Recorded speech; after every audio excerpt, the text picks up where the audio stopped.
بسم اللہ الرحمن الرحیم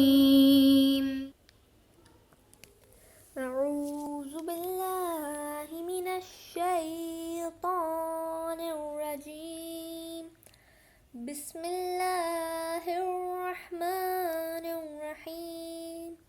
السلام علیکم ورحمۃ اللہ وبرکاتہ۔ کیسے ہیں آپ سب؟ آج ہم جن کے بارے میں سٹوری سنیں گے وہ ہمارے 9ویں امام اور 11ویں معصوم ہیں۔ جی ہاں، ہم امام محمد تقی علیہ السلام کی زندگی کا ایک بہت ہی دلچسپ قصہ سنیں گے۔ امام رضا کی شہادت کے بعد ان کا قاتل مامون بغداد میں آ گیا۔ وہ ایک بہت ہی ظالم بادشاہ تھا اور مسلمانوں پر بہت ظلم کرتا تھا، لیکن پھر بھی وہ خود کو اہل بیت کا چاہنے والا کہتا تھا، یعنی وہ ایک بہت ہی منافق شخص تھا۔ ایک دن مامون اپنے بہت سارے سپاہیوں اور دوستوں کے ساتھ شکار کرنے محل کے باہر نکلا اور غرور و تکبر کے ساتھ گلیوں سے آہستہ آہستہ چلنے لگا۔ جب وہ اس کے سپاہی گلیوں سے گزرتے تو وہاں پر موجود لوگ ان کے ڈر سے اپنے اپنے گھروں میں چھپ جاتے۔ راستے میں چیزیں بیچنے والے اپنی چیزیں کو ایک کونے میں رکھ کر ادب سے کھڑے ہو جاتے تاکہ یہ لوگ آسانی سے گزر جائیں۔ بغداد کی ایک گلی میں جب مامون اور اس کا سپاہی داخل ہوئے تو وہاں پر کچھ بچے کھیل رہے تھے۔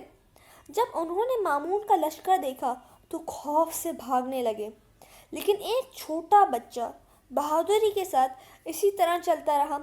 مامون اور اس کے ساتھیوں کی طرف دیکھا تک نہیں۔ جی ہاں، یہ کم سن بچہ میرے اور آپ کے امام محمد تقی علیہ السلام تھے۔ جب خلیفہ نے دیکھا کہ امام اتنے سکون کے ساتھ چل رہے ہیں تو پوچھا، اے لڑکے، تم کیوں دوسرے بچوں کی طرح یہاں سے بھاگے نہیں؟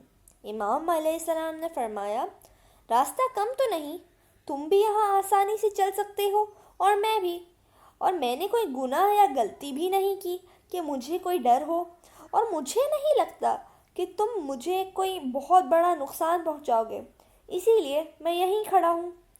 مامون نے جب امام علیہ السلام کا دو ٹوک جواب سنا تو چپ چاپ وہاں سے چل گیا۔ جب وہ واپس آیا تو اس کی نظر امام علیہ السلام پہ پڑی اور اس نے اپنی مٹھی بند کر کے آپ سے پوچھا، بتاؤ میری مٹھی میں کیا ہے؟ اب آپ امام علیہ السلام کا جواب سنیے گا۔ امام تو ظاہر علم غیب کی وجہ سے جانتے تھے کہ مامون کے ہاتھ میں مچھلی ہے، لیکن امام علیہ السلام نے صرف اتنا جواب نہیں دیا بلکہ مامون کا مقصد بھی بتا دیا اور فرمایا، تیرے شکاری نے ایک چھوٹی سی مچھلی کا شکار کیا تھا اور تو نے اسے اپنے ہاتھ میں دبایا ہوا ہے تاکہ تو فرزند رسول کا امتحان لے۔ جب مامون نے امام علیہ السلام کا اتنا مکمل اور خوبصورت جواب سنا تو کہنے لگا، بے شک تم ہی علی ابن موسیٰ یعنی امام علی رضا علیہ السلام کے بیٹے ہو۔ اس واقعے سے ہمیں سبق ملتا ہے کہ ہمیں بھی کبھی بھی ظالم کے سامنے جھکنا نہیں چاہیے اور اللہ کے سوا کسی سے نہیں ڈرنا چاہیے۔ اب آپ لوگ اگلی سٹوری کا ویٹ کیجیے گا، تب تک کے لیے اللہ حافظ۔ سبسکرائب کیجئے ذکر ٹی وی اور اس علم کے سفر میں ہمارے قدم کے ساتھ قدم ملائیے۔